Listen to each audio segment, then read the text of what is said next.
ওয়েদারটা একটু ঠান্ডা হলেই কিংবা একটু বৃষ্টি হলেই আমার বাসায় সিগনেচার আইটেম হচ্ছে হয় ভুনা খিচুড়ি নয়তো পানি খিচুড়ি। তো হ্যালো এভরিওয়ান, ওয়েলকাম করছি আমার নতুন আরেকটি ব্লগে। কয়েকদিন পর আজকে কিন্তু খুব ভালো ঠান্ডা পড়েছে, হালকা হালকা বৃষ্টি হচ্ছে বাইরে। রোজার দিন এই সময়টা হলে কিন্তু ভালোই লাগে, মানে হালকা হালকা ঠান্ডা থাকলে কিন্তু রোজাটা অনেক বেশি ইজি হয়ে যায়। যাই হোক, আগের দিন গরুর মাংস রান্না করেছিলাম, ওইটা কিছুটা থেকে গেছে, তো ওইটা দিয়ে আজকে ভুনা খিচুড়িটা রান্না করব। আর আমি রান্না করতে আসলেই তো আমার ছেলে অনেক বেশি ডিস্টার্ব শুরু করে দেয়। তো যাই হোক, ওকে সামলেই কিন্তু রান্নাটা করতে হয়। তো এখানে আমি মুগ ডাল নিয়ে নিচ্ছি। খিচুড়িতে দেখা যাচ্ছে মুগ ডালটা দিলে অনেক বেশি ভালো হয়, মানে মুগ ডালের সাথে কেন জানি খিচুড়িটা অনেক বেশি জমে যায়।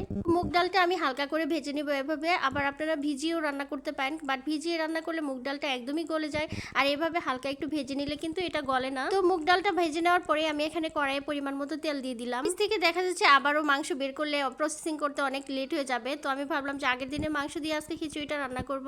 আর এটা কিন্তু আমি ইফতারির জন্য করছি, মানে দুইজন মানুষের জন্য। তো এখানে আমি বেশি পরিমাণে পেঁয়াজ দিয়ে দিলাম, আর পেঁয়াজটা কিন্তু খিচুড়িতে একটু বেশি দিলে ভালো হয়, একটু মিষ্টি মিষ্টি হয়, খেতে ভালো লাগে। পেঁয়াজটাকে হালকা করে ব্রাউন কালার করে ভেজে নিয়ে আমি এর মধ্যে পানি দিয়ে দিলাম, কারণ পেঁয়াজটা পুড়ে যেতে পারে। তারপরে দুটো তেজপাতা দিয়ে দিলাম। তো এখানে আমি একটু একটু করে সবগুলা মশলাই দিব, কারণ হচ্ছে মাংসতে কিন্তু অনেক বেশি মশলা ছিল।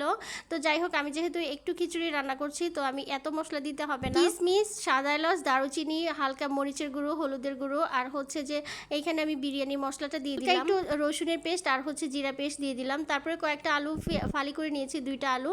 এই আলুগুলোকে এখন আমি এই তেলের মধ্যে খুব ভালো করে ভেজে নেব।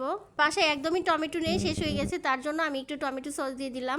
এখন কিন্তু আলুটাকে খুব ভালো করে ভেজে নিতে হবে। আলু আমি আগে থেকে ভাজিনি, কারণ হচ্ছে যে যেহেতু অল্প সময়ে রান্না করব, তো এর মধ্যে আমি ভেজে নিচ্ছি। খুব ভালো করে এটাকে ভেজে নিয়ে তারপরে আমি চাল ভিজিয়ে রাখছিলাম এখানে, তো চালটাকে আমি দিয়ে দিলাম, পানি ঝরিয়ে রেখেছি খুব ভালো করে। তো বৃষ্টির দিনে দেখা যাচ্ছে আমার বাসায় খিচুড়িটা অনেক বেশি পছন্দ করে, মানে আমার কাছে পার্সোনালি অনেক বেশি ভালো লাগে। সেটা সবজি খিচুড়ি হোক, সবজি খিচুড়ি ইলিশ মাছ দিয়েও ভালো লাগে, আবার দেখা যাচ্ছে এভাবে গরুর মাংস দিয়ে ভুনা খিচুড়িটাও অনেক বেশি ভালো লাগে। তো আমি চালটাকে খুব ভালো করে ভেজে নিয়েছি, আর চালটা কিন্তু ভাজা হলেই কিন্তু খিচুড়িটা অনেক বেশি ঝরঝর হবে।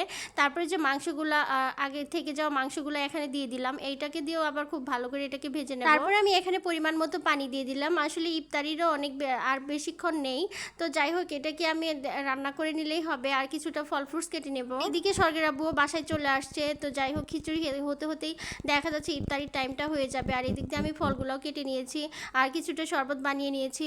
সবসময় আসলে ভাজা পোড়াটা ইফতারির সময় খেতে ভালো লাগে না আমার কাছে। এই ধরনের খিচুড়ি অথবা দেখা যাচ্ছে যে হালকা কিছু মাঝে মাঝে পান্তা, এগুলো আমার খেতেই বেশি ভালো লাগে। খিচুড়িটাকে আমি 10 মিনিটের জন্য দমে দিয়ে দিয়েছিলাম, তারপরে কিন্তু এই অবস্থা।